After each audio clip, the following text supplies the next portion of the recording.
Good morning. Today we are going to study about the second part of our second chapter, food through the digestive tract. Okay, last class we have just started about how digestion starting from the mouth. We all know that inside the mouth we are chewing the food using our different types of teeth.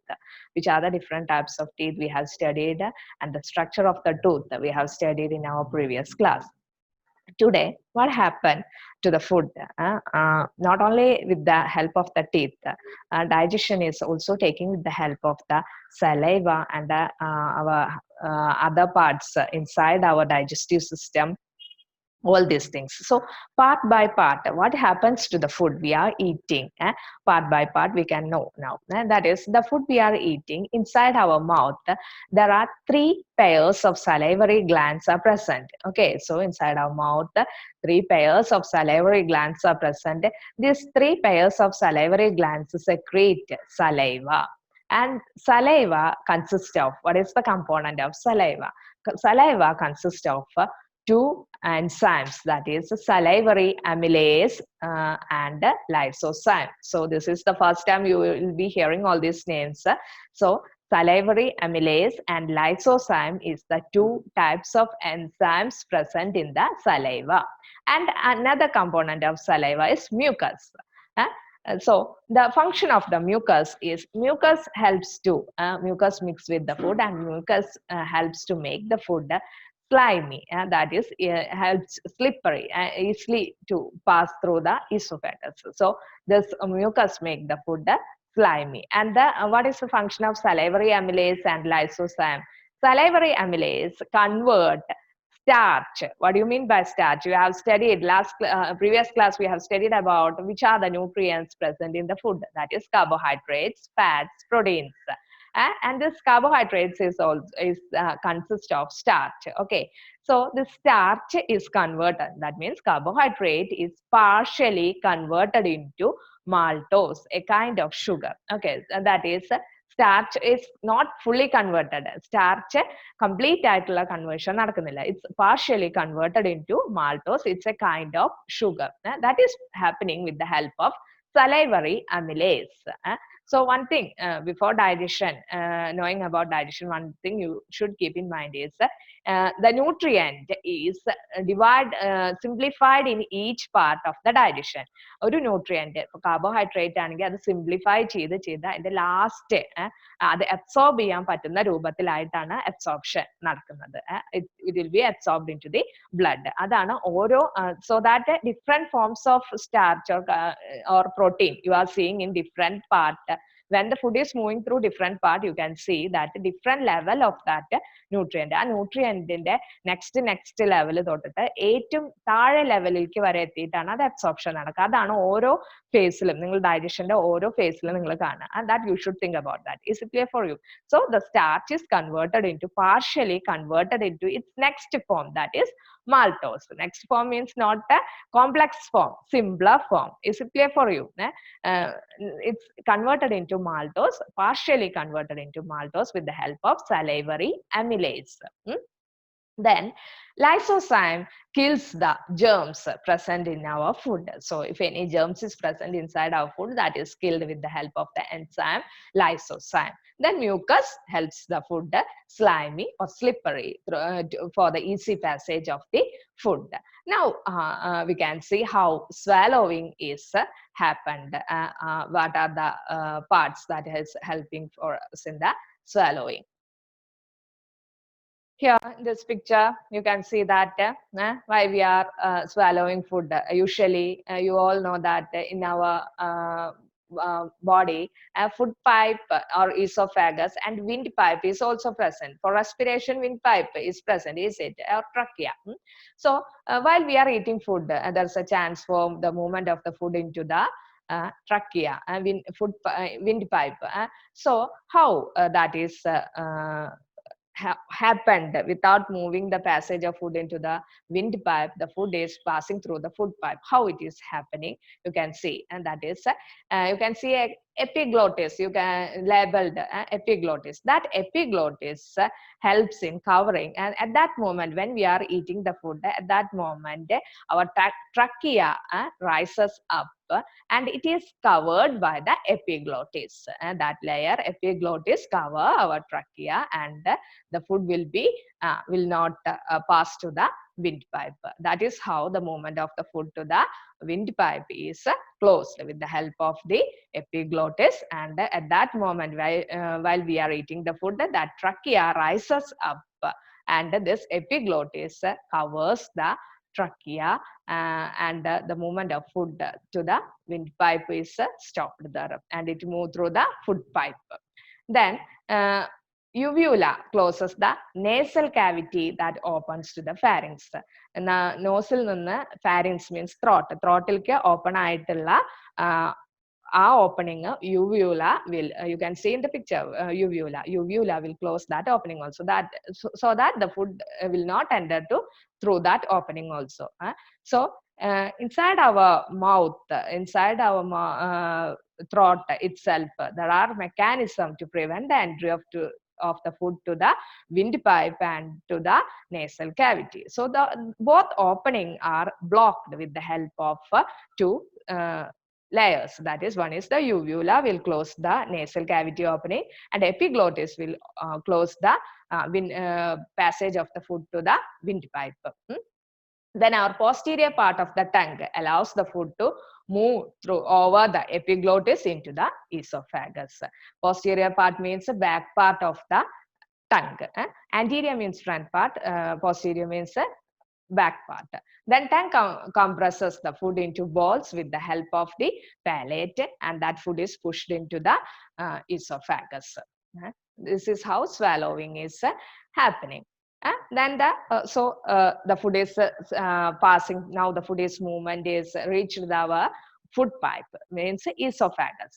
When it reaches the esophagus, the walls of the esophagus have a wave-like motion, and that is called the peristalsis. Wave-like movement in the walls of the esophagus is called as the peristalsis. And with the help of this wave-like movement, the food is reaching the stomach. Inside the stomach, what is happening, we can see now. So inside the stomach, a strong peristalsis is occurring, and the food is turned into a paste-like form. And that paste-like form food is on that food, stomach at that time. And another thing is on the posterior part of the stomach. Posterior means back part of the stomach. Circular muscles are present. These circular muscles help the food to remain in the stomach for a particular period of time. At that time, the paste-like form food is acted with the help of gastric juice produced by the stomach. And this gastric juice consists of different components, like our saliva. Saliva consists of different components. We have explained, that is salivary amylase, lysozyme, and mucus. Like that, and that is acting on the food. And like that, gastric juice consists of pepsin enzyme, gastric lipase enzyme, hydrochloric acid, mucus. And what each component is doing, we can see that is pepsin enzyme converts protein to peptones partially. So one time our starch is converted to partially into maltose inside the mouth with the help of salivary amylase. We have to study what each enzyme, how their conversion is doing. We have to study that. Then pepsin enzyme convert protein partially, not fully, only a particular portion is converted into what? Peptones. Peptone means the next simpler form of protein. Next simpler form of protein is the peptones. So protein is converted into peptones with the help of pepsin enzyme. Then gastric lipase enzyme digest fat partially. So there also partial digestion of the fat is taking place. Then hydrochloric acid destroys germs in the food, then regulate the pH suitable for the digestion in stomach. pH, you know, acidity, alkaline, all these are the pH, and so it regulates. This hydrochloric acid regulates the pH suitable for the digestion of food in the stomach. Then what about the mucus? It protects the stomach wall from the action of digestive juices. So the gastric juice is produced there. So in order to protect the wall of the stomach from the action of these juices, mucus helps in that. So once more, I will tell you gastric juice components are pepsin enzyme. It convert protein into peptones partially. Gastric lipase enzyme digest fat partially. Then hydrochloric acid destroy germs in the food, regulates pH suitable for the digestion in stomach. Then mucus protects the wall of the stomach from the action of digestive juices. Now, the digestion of food in the stomach is occurred, and after the digestion of food in the stomach, that food is moving to the small intestine. Okay, so you have earlier we have studied a previous class, we have studied about the parts of the digestive system. What are the parts of the digestive system? Mouth, and then esophagus or food pipe, then it is moving to the stomach. Now our food reached the stomach. After that, the food is moving to the small intestine. The initial part, the starting part of the small intestine from the stomach is the duodenum. So what is happening in the duodenum, we can see now. In the duodenum, the food get mixed. In the duodenum, the food get mixed with the juices secreted by the liver and the pancreas. Liver secrete bile. Bile helps in the digestion of fat into simpler particles.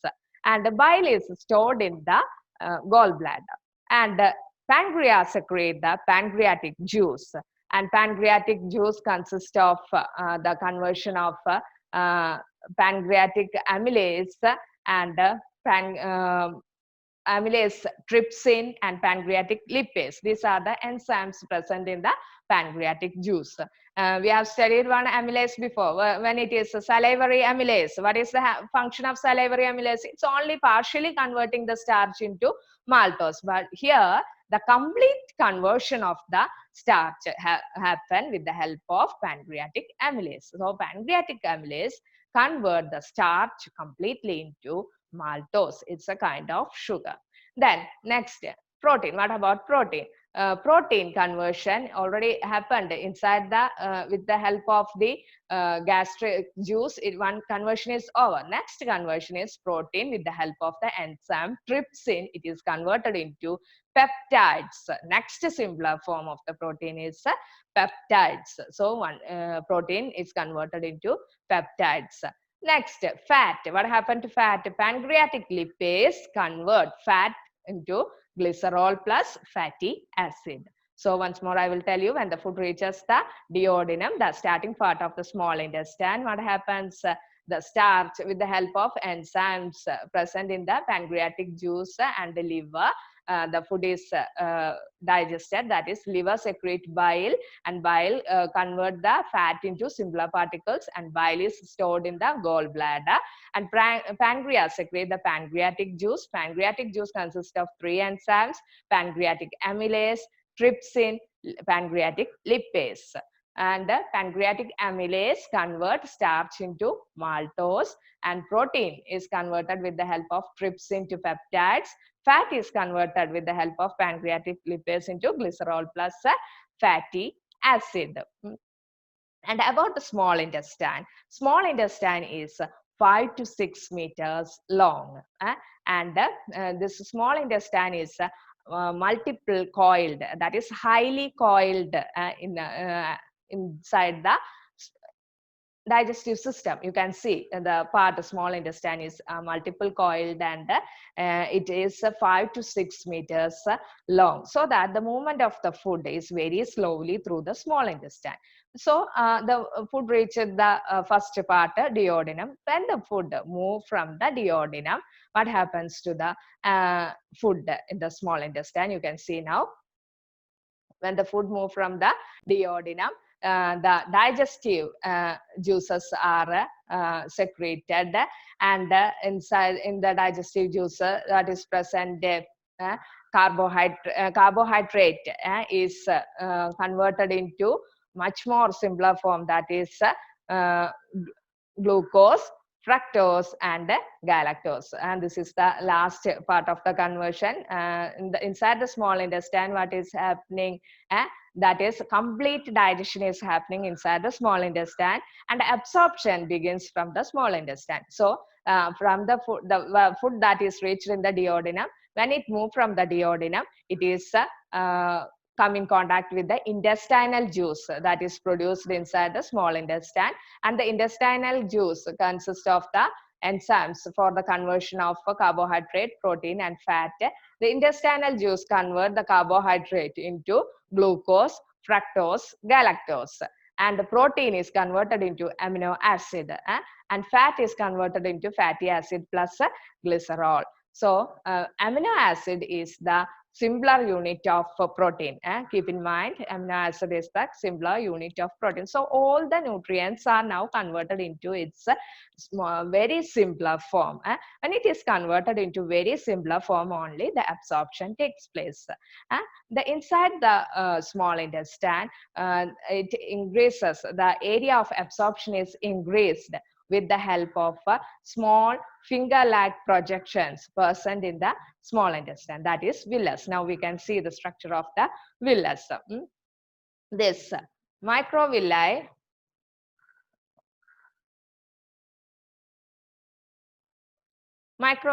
present in the small intestine. A numerous number of microvilli is present in the villus, is present in the small intestine. This microvillus is a single layered and consists of a large number of blood vessels and blood capillaries and lymph capillaries, or lacteal. Lacteal is the lymph capillaries. Lymph is another kind of fluid that is circulated through our body. Blood and lymph are the two types of fluid that is circulated throughout our body. So lymph capillaries are called as the lacteal. The absorption is taking place. Absorption means കൂടുതലുള്ളിടത്തുനിന്ന് കുറവുള്ളിടത്തേക്ക് movement ആണ് ഇവിടെ നടക്കുന്നത്. ഇപ്പൊ നമ്മുടെ small ഇൻറ്റസ്റ്റൈനിലെ എന്താണ് ഒരുപാട് nutrients digest ആയി ഏറ്റവും സിംപ്ലർ ഫോമിലാണ് നിൽക്കുന്നത്. അപ്പോൾ ബ്ലഡ് കാപ്പിലറീസിൽ എന്താണ് അതിന്റെ അളവ് കുറവും, സ്മോൾ ഇൻറ്റസ്റ്റൈനിൽ അതിന്റെ അളവ് കൂടുതലുമാണ് ന്യൂട്രിയൻസിന്റെ. അപ്പോൾ ബ്ലഡ് കാപ്പിലറീസിലേക്ക് glucose, fructose, galactose, and amino acids are absorbed into the blood. That is, glucose, fructose, and galactose are the simpler forms of carbohydrate. And amino acid is the simpler form of protein. This protein and carbohydrate in its simpler form, it is absorbed into the blood with the help of blood capillaries. That is, that movement from the higher concentration to a lower concentration. That process is called through a semi-permeable membrane. That process is called as the diffusion. And there are two types of diffusion: simple diffusion and facilitated diffusion. Simple diffusion, that is taking place from a higher concentration to a lower concentration through a semi-permeable membrane. That is simple diffusion. And with the help of a protein, if it is taking place, that is from a higher concentration to a lower concentration, it is called as the facilitated diffusion. Fatty acid and glycerol is absorbed into the lacteal with the help of the facilitated diffusion. So lacteal, the lymph duct, absorbs the fatty acid and glycerol with the help of a protein to the lacteal with the help of a protein, and it is called as the facilitated diffusion. And another thing is the active transport. Active transport is taking place is against the concentration gradient. That means now the two methods we have seen is from a higher concentration to a lower concentration, but there from the lower concentration to the higher concentration, and the movement is taking place from the small intestine. Glucose and salt are absorbed completely to the, if the amount of glucose and salt is higher in the blood, and some traces are present in the small intestine, then that traces is completely absorbed into the blood with the help of active transport with the help of a protein. carrier protein. That process is called as active transport. Active transport എന്ന് പറഞ്ഞു കഴിഞ്ഞാൽ concentration ഗ്രേഡിയന്റിന്റെ against ആയിട്ട്, അതായത് കുറവുള്ളിടത്തുനിന്ന് കൂടുതലുള്ളിടത്തേക്കാണ് absorption നടക്കുന്നത്. നമ്മൾ സാധാരണ എന്താണ്, കൂടുതലുള്ളിടത്തുനിന്ന് കുറവുള്ളിടത്തേക്കാണ് movement നടക്കുന്നത് മോളിക്യൂൾസിന്റെ. ഇവിടെ കുറവുള്ളിടത്തുനിന്ന് കൂടുതലുള്ളിടത്തേക്കാണ് മൂവ്മെന്റ് നടക്കുന്നത്. ഇപ്പൊ ബ്ലഡ് കാപ്പിലറീസിലെ ഗ്ലൂക്കോസിന്റെ അളവും സോൾട്ടിന്റെ അളവും കൂടുതലാണെങ്കിൽ കുറച്ച് ഗ്ലൂക്കോസും സോൾട്ടും അബ്സോർബ് ചെയ്യാതെ സ്മോൾ ഇൻറ്റസ്റ്റൈനിൽ കിടക്കുന്നുണ്ടെങ്കിൽ അത് മൊത്തം, അതായത് ആ കുറവുള്ളിടത്തുനിന്ന് മുഴുവനായിട്ട് ബ്ലഡിലേക്ക് എന്ത് ചെയ്യപ്പെടുന്നു, സ്മോൾ ഇൻറ്റസ്റ്റൈനിൽ നിന്ന് അബ്സോർബ് ചെയ്യപ്പെടുന്നു with the help of a carrier protein, and that process is called as the facilitated diffusion, and that is glucose and salt like that is fully absorbed. That absorption is taking place with the help of a facilitated diffusion. Another thing is the osmosis. Osmosis is the movement of water molecules from higher concentration to a lower concentration, that through a semi-permeable membrane. That process is called as the osmosis. These are the processes that helps in the absorption of nutrients into the blood and lacteal. That means small, I have already told you, small intestine, complete digestion take place in the small intestine, and the absorption begin in the small intestine. Absorption is taking place with the help of these methods, that is diffusion, simple diffusion and facilitated diffusion, osmosis and active transport. Next, we are going to, and before that, when the food reaches, after the digestion in the small intestine, the food is reaching the large intestine. In the large intestine, that is the salt and water absorption is taking place in the large intestine. And after that, in the large intestine, certain bacteria is present, that is E. coli bacteria. This E. coli bacteria produces vitamin K. That vitamin K is also absorbed. That absorption also taking place in the large intestine. After the complete absorption of water, salt and this vitamin K, the waste product is stored in the rectum, and from the rectum that waste is removed through the anus. That's how digestion is completed. Now we can see the video of the digestion, how digestion is happening. That will make you more clear about the process of digestion. In human beings take food through mouth and digest it in specific organs for digestion. The undigested food is defecated. The food we take passes through a specific canal which begins with buccal cavity and ends at the anus. This canal is called alimentary canal or the digestive tract. The parts of the alimentary canal are buccal cavity, esophagus, stomach, large intestine, small intestine, rectum, and anus. The food gets digested gradually as it passes through the various parts of the tract. Digestive juices secreted by the salivary glands, liver, and pancreas also aid digestion. Mouth and the buccal cavity. Food intake in human beings is through mouth. This process of taking food is called ingestion. Chewing food is very necessary for proper digestion, as digestion process starts in the mouth itself. What happens during chewing? The large pieces of food we eat are mechanically broken down into small pieces. Teeth helps us in doing so. Action of saliva on food. During chewing, food mixes with saliva. Saliva is secreted from salivary glands located on the lower jaw between the tongue and teeth. Saliva converts starch in the food into sugars and also softens the food. Tongue. Taste of food can be detected by the taste buds present on the tongue. Tongue is a fleshy muscular organ attached to the floor of the buccal cavity. It is free at the front and moves in all directions. Taste buds appear as small bumps on the tongue and have different regions which help us enjoy different tastes. Esophagus or food pipe. The swallowed food from the mouth passes onto the esophagus. The epiglottis, which is a flap-like structure behind the tongue, directs the food into the esophagus and prevents entry into the larynx.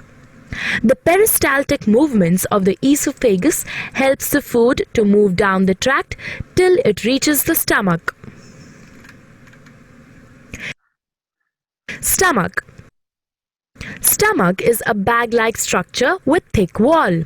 It is in the shape of a flattened U and is the widest part in the alimentary canal. The food that enters the stomach is churned and mixes with the mucus. Hydrochloric acid and digestive juices secreted by the inner lining of the stomach. The acid helps to kill the bacteria present in the food. It also makes the medium in the stomach acidic. The digestive juices secreted by the stomach break down proteins into simpler substances. Then the food is emptied into small intestine. Small intestine. Small intestine is a highly coiled structure and is about 7.5 meters long.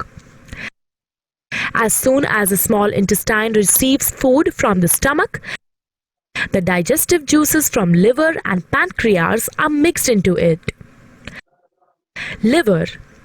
Liver is the largest gland in the human body and is situated in the upper side of the abdomen. To the right, it is reddish brown in color. It secretes bile, which breaks down fats.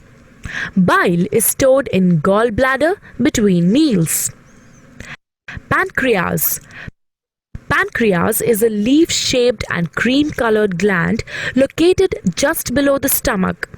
It secretes pancreatic juice, which acts and breaks down carbohydrates, proteins, and fats.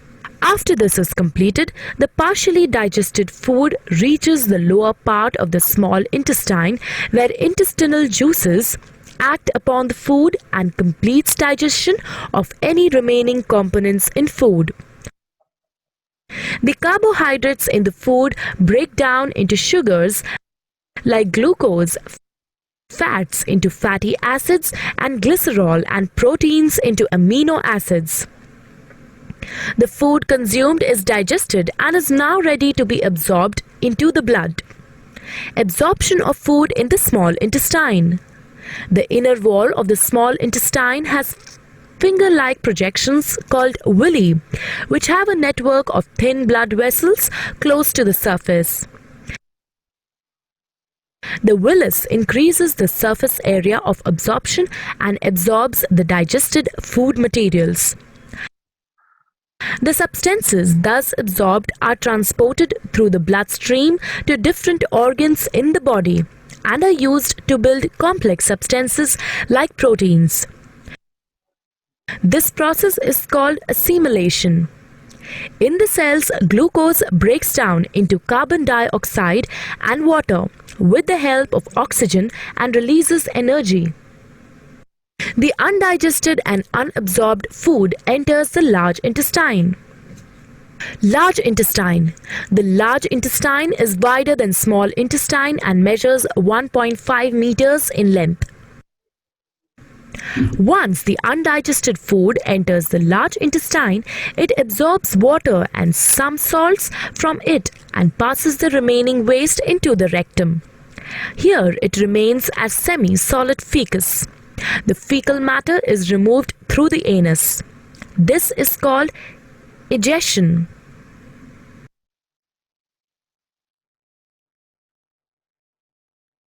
I think now the process of digestion is clear for you. If you are having any doubt, ask me through the WhatsApp. Okay, today's class is over. Thank you.